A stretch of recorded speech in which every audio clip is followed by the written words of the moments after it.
showdown with Iran. Our great American forces are prepared for anything. Tehran retaliates after the U.S. kills its top military leader. We have team coverage with reports and analysis from the White House and Capitol Hill. Sandman settlement, an update on a Catholic high school student's lawsuit against CNN. We speak exclusively with one of his lawyers. And a message to ambassadors. We preview the Holy Father's annual speech to diplomats on EWTN News Nightly for Wednesday, January 8th, 2020.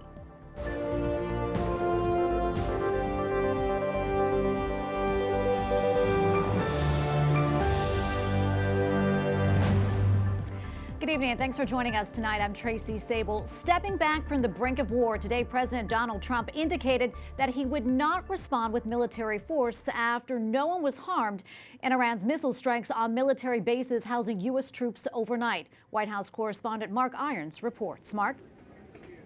Tracy, President Trump says Americans should be grateful today following this missile strike directed at bases in Iraq. It's the latest tense moment between the U.S. and Iran, but President Trump confirms no casualties. No Americans were harmed in last night's attack by the Iranian regime. President Trump says Iran appears to be standing down. Today, the president backed away from threats to retaliate with military force, instead promising more sanctions. As we continue to evaluate options in response to Iranian aggression, the United States will immediately impose additional punishing economic sanctions on the Iranian regime.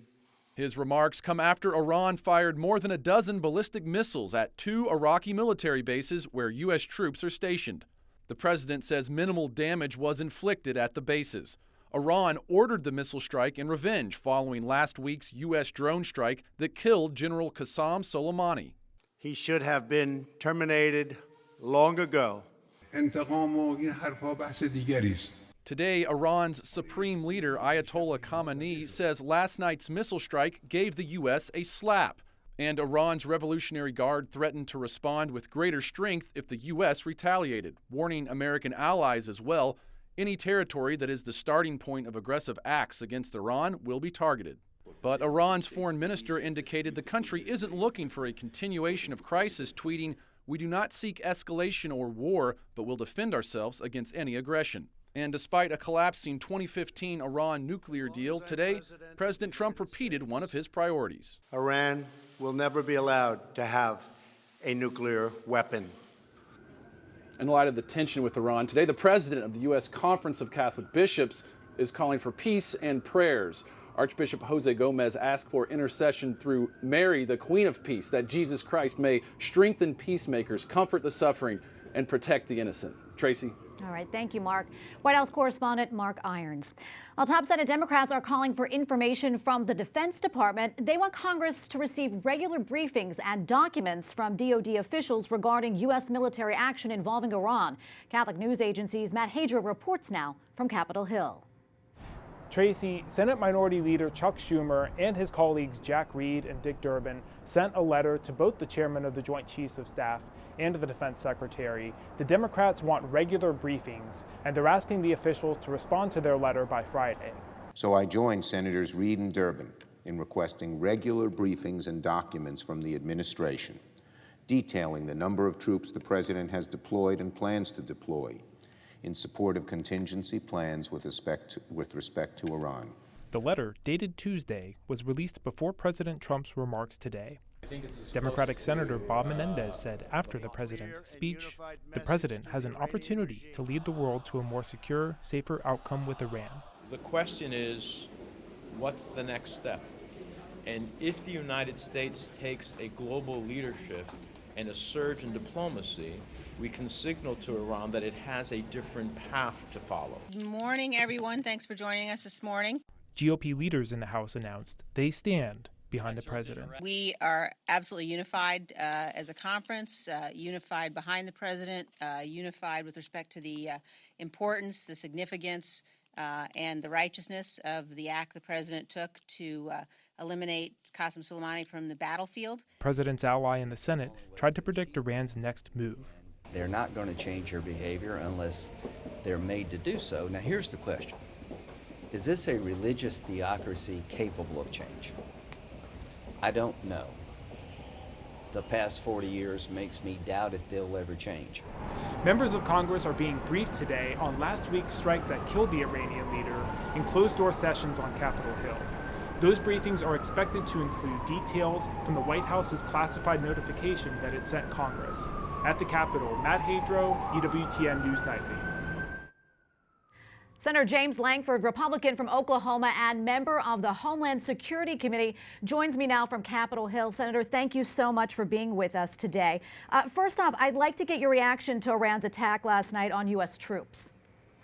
Obviously, Iran has attacked U.S. troops over and over again for the last several months. Last night was just the latest of those attacks, the largest of those attacks using ballistic missiles on it, but they have used rockets 11 different times in the past 2 months. They've also used improvised explosive devices on our supply vehicles coming through Iraq multiple times over the last couple of months, not to mention the attacks they've done on mines on ships, taking over ships in the Persian Gulf, the attacks on the Saudis.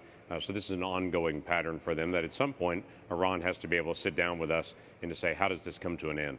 So what's next, and what's the likelihood that we could see a diplomatic resolution to this crisis? Best diplomatic resolution that we would have is that Iran would say, okay, we launched missiles after your attack on Soleimani and taking out that known terrorist that the United States took out several days ago, and that now that both sides would sit down and say, we've responded, it's time to be able to sit down and work out a diplomatic solution long term, which has been something we've extended for a very long time with Iran. Is a statement to be able to say, everyone knows they've been a designated terrorist state since 1984, and the acts that they've carried out have been recognized by the UN, by the EU, and certainly by the United States for a very long time. So it's time to be able to sit down and actually see how they actually join the rest of the nations and not be a terrorist state.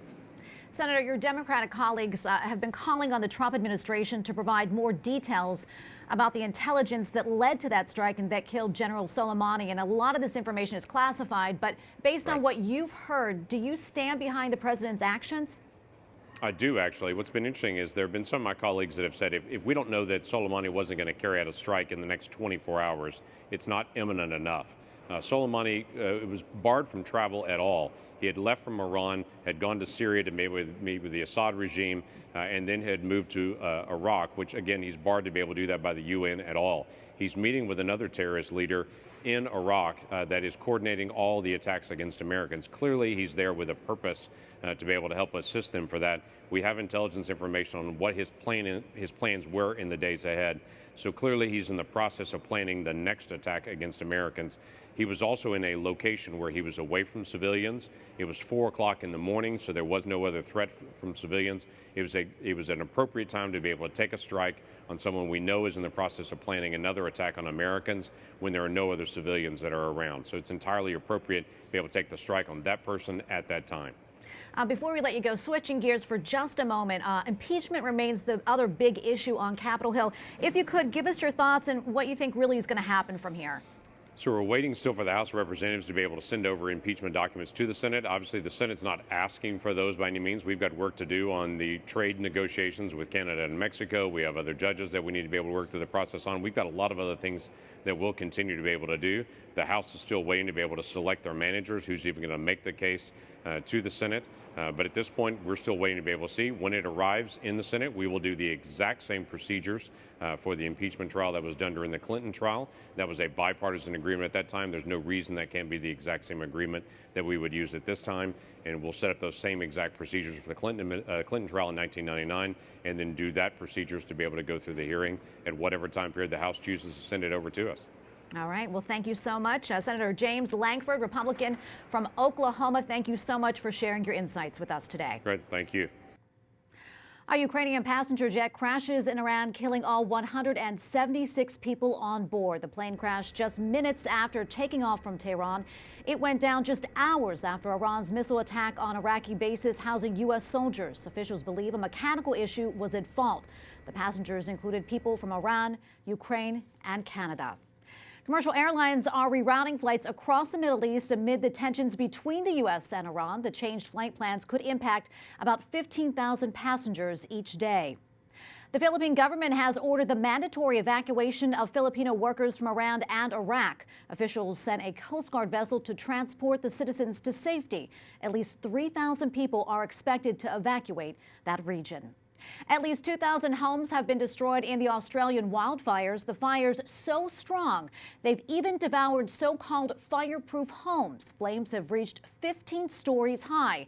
At least 25 people have been killed in the wildfires, which are expected to flare up again later this week as temperatures rise. Pope Francis asking for prayers for those fighting the Australian fires.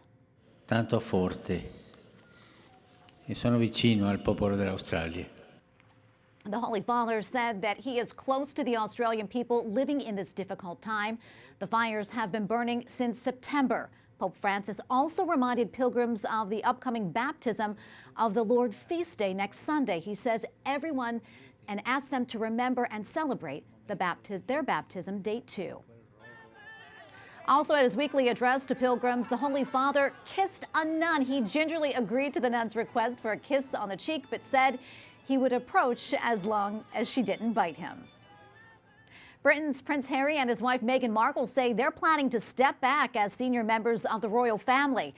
In a statement, the couple says they plan to spend time both in the UK and in North America. They also want to become financially independent. Prince Harry is sixth in line to the British throne. Meghan Markle is an American who attended a Catholic high school in Los Angeles.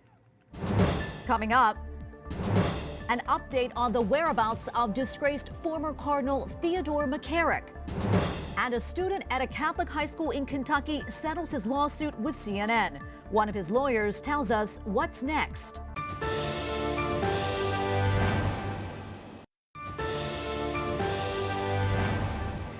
Disgraced former Cardinal Theodore McCarrick has left the home where he's lived in Kansas since 2018. Catholic news agency reports McCarrick had been living in a Franciscan friary in Victoria, Kansas, but he recently moved to a home for priests who've been removed from ministry. McCarrick reportedly decided to move during the Christmas period. He said his presence in the friary had become a strain on the Franciscan community.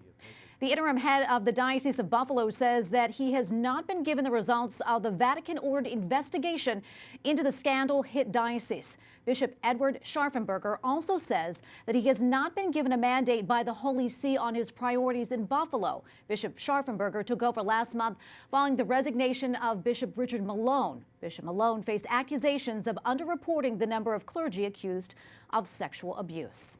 For more on this story, including a closer look at scandals and criticism of Bishop Malone, visit our partners at CatholicNewsAgency.com.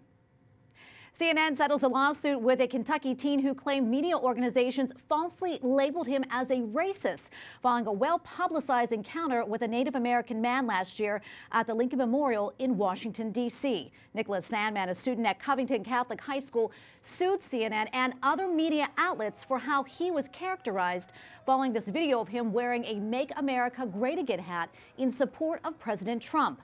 Sandman and his fellow students were in Washington at the time, attending the March for Life. Joining me now from Fort Mitchell, Kentucky, is Todd McMurtry, one of the attorneys representing Nicholas Sandmann. Now, Todd, thank you so much for joining us. We appreciate it. You're welcome, Tracy. Todd, your case against CNN has been settled, but cases against the Washington Post as well as NBC Universal continue. What can you tell us about those cases? Okay, we have two cases that are still ongoing, and that is against NBC Universal and the Washington Post. We had a conference with the federal court in Covington yesterday, and we advised the judge and the other remaining defendants that we were going to name additional defendants who also defamed Nicholas Sandmann by republishing the false statements made by Native American Nathan Phillips. The longer video clip showed a much different story than what we initially saw, what was initially reported. And in this age where social media is being increasingly incorporated into news coverage, what do you think the takeaways are from Nick's experience? Well, I think Nick has shown to the world that you cannot trust what you see on social media. I think through his lawsuits and efforts, he has put at least the mainstream media, some print publications, on notice that they have to be more careful about republishing false statements or falsely characterizing somebody's conduct based upon snippet or a viral video taken off of Twitter. So I think he's done a lot to show or to help improve what may happen in the future.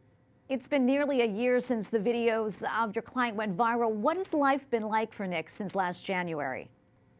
Well, as you can imagine, a year ago, things were pretty crazy.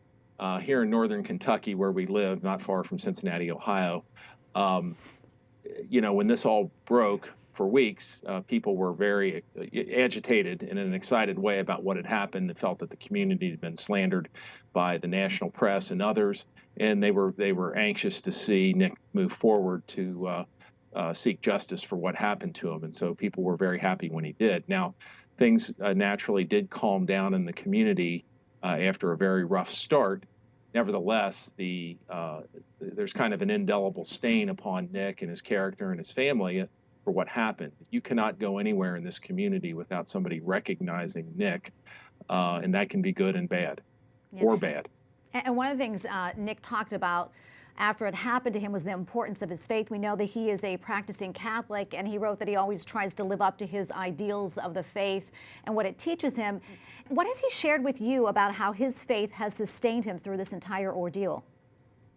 Well, I in talking with Nick and his family, faith does guide their lives. I know that they have had very good interactions with one or more priests in the community and others, people in the religious community, Catholic community, that have reached out to offer assistance. And I know they've been very appreciative of that. So I know that their faith has been a strong support for them throughout this process. And Nick especially, who's really had to shoulder an enormous burden as a result of what happened last year. Todd McMurtry, attorney for Nicholas Sandmann, thanks so much for joining us today. You're welcome. Take care. Up next, why Pope Francis is set to meet with nearly 200 diplomats.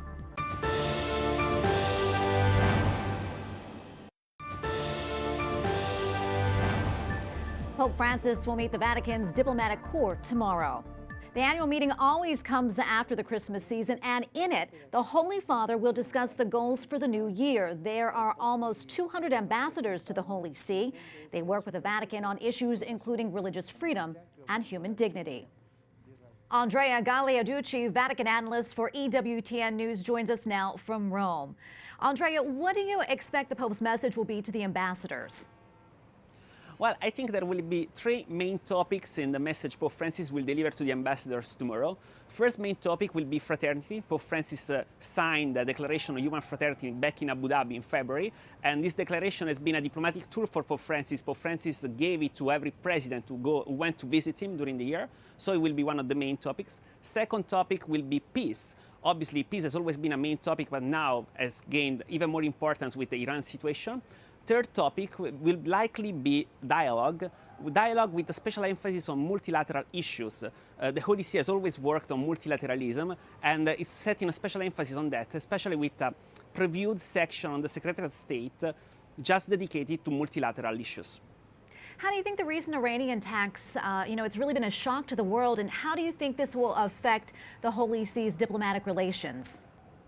Well, Holy See and Iran have had diplomatic relations since 1953, and they're very good relations. So I think that Holy See can be a key player in the area. I mean, the Holy See can work as a mediator between US and Iran. The Holy See always backed some of the Iran development, especially on the Iran nuclear deal framework. So I think the Holy See will work for peace in the region. This is how it will be affected. Los Angeles Archbishop Jose Gomez is now the president of the U.S. Bishops' Conference. Will his election change the relationship between the U.S. and Pope Francis? Well, we'll see if it will change the relations. We have an important appointment this year, that is the presidential elections, and we will see how the pontifical diplomacy will handle that. Archbishop Gomez, obviously, the presence of Archbishop Gomez as president of yes bishops sets the agenda, especially on migration issues. Archbishop Gomez is a migrant himself. But, we'll see. The Holy See always tries to be at least impartial in these issues. So it's yet to be seen. And Andrea, lastly, what else can we expect in the diplomatic relations this year? Well, there are 3 Pope Francis dreams for this year. 2 dreams are already known. One is the trip to Iraq, one is the trip to South Sudan. These 2 dreams are difficult because, the situation in the 2 countries, but the Holy See diplomacy is working a lot on that. And then there is the 3rd dream, the dream to go to China. I don't think this dream will be fulfilled during this year, but there will be other approachments during the year. All right. Thank you so much, Andrea Gagliarducci, Vatican analyst for EWTN News. Thank you so much. Thank you. A statue of Our Lady of Luján is headed to Antarctica. The statue leaves on its pilgrimage tomorrow. Our Lady of Luján is the patron of Argentina. At the Vatican last October, church leaders in Britain and Argentina exchanged statues of the Marian image. And finally tonight, today is the feast of Sanseverino, or Saint Severinus. The 5th century saint was born to a noble and wealthy family in Rome. He became a missionary and went to what is now Austria. He was well known for promoting prayer as a way to fight sin and vice. Sanseverino is the patron of Vienna, Austria, and Bavaria, Germany. He died on this day in the year 482. We thank you for watching tonight. For the entire EWTN News Nightly team, I'm Tracy Sabol. We're back tomorrow with more news from a Catholic perspective. Good night and God bless.